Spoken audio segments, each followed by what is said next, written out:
Hey guys, my name is Sopachev. I do 5 minutes of security, and on my channel I do tech reviews as well as weekly tips and tricks to keep you just a bit more secure than the person next to you. If you think that brings you value, consider hitting the subscribe button. Hey, that's what people say on YouTube, right? Smash the subscribe. All right, so the theme for the video is you don't have to be the fastest person in the group. You just have to be faster than the slowest person. In other words, just reduce that big target on you that says, I am a target. So I'm gonna give you 3 tips at the end of the video to make you less acceptable to being a target or essentially getting exploited. With that being said, let's get into this. Roll title.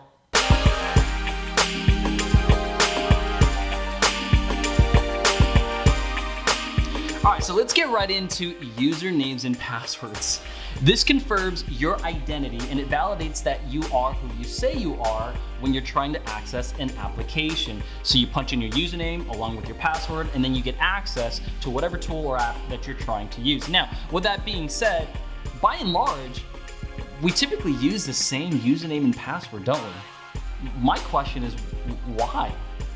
No, seriously, why? We use the same username and password or some combination of it because it's simple. It's human nature. We try to keep things simple and therefore less complexity, easier for us to remember. But that's just it. It's that element that makes you susceptible to being exploited or to being a target. With that being said, there are a couple things that we got to get into, right? So let's get into the details.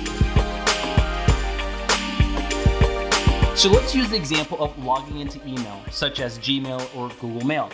You provide your username and password, and then you're able to access your email. Now, for those that are using two-step or two-factor authentication, you're going to have to, along with providing your username and password, a third piece of information to confirm you are who you say you are.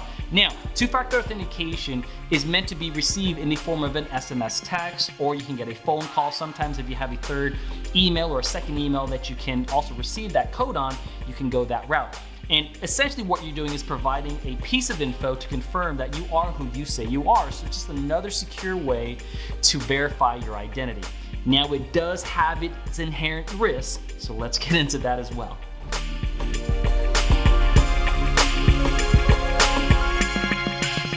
Now, if someone really wanted to exploit you, they're gonna have to somehow find a way to receive your text messages. And the way in which they can do that is SIM swapping.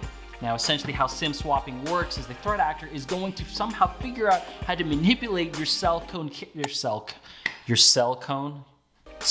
carrier to provide information that allows them to then manipulate that SIM associated with your phone number over to this new SIM that they're going to have, and therefore they're going to be able to receive your text messages. It's basically social engineering. And with social engineering, the intent is to have an end user carry out a set of tasks or steps that you want them to, and oftentimes without them recognizing it. An example that could be calling into a cell phone provider with a very angry attitude, and you essentially are trying to get them to provide information to you quickly because you forgot. Now, because customer service is the goal of theirs, they're gonna want to make you a happy customer, so they're gonna provide you maybe with some hints in hopes that you would recognize or provide the right answer so they can give you the rest of the information. And that, my friends, is social engineering. With that, there are some ways to make sure that you aren't circumvented with that specific exploit. Let's get into that as well.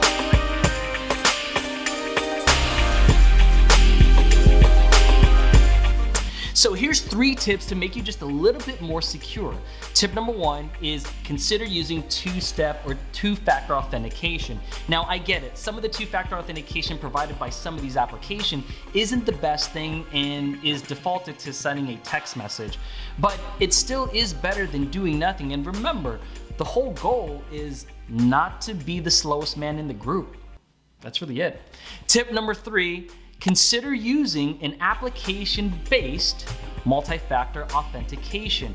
Google Authenticator is a great one that I have personally used. Now, before we talk about, oh, Big Brother is watching over me, I'll never give it to Google, I get it and I totally understand the argument, but this is where it boils down to your risk appetite. If you are okay with the idea of not using it because you feel like that's more risk, my friends, don't use it. Do you. All good.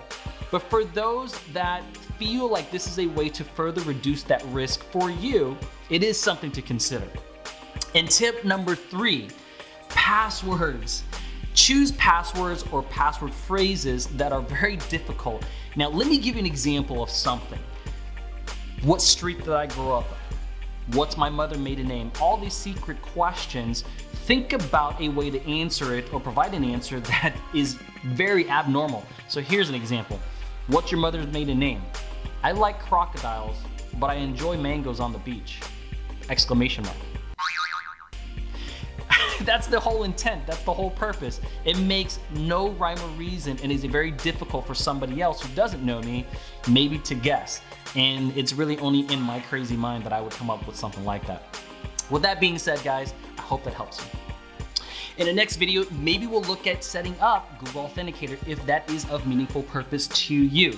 Let me know, leave a comment down below, hit the like, smash the subscribe, and I'll see you guys in the next video.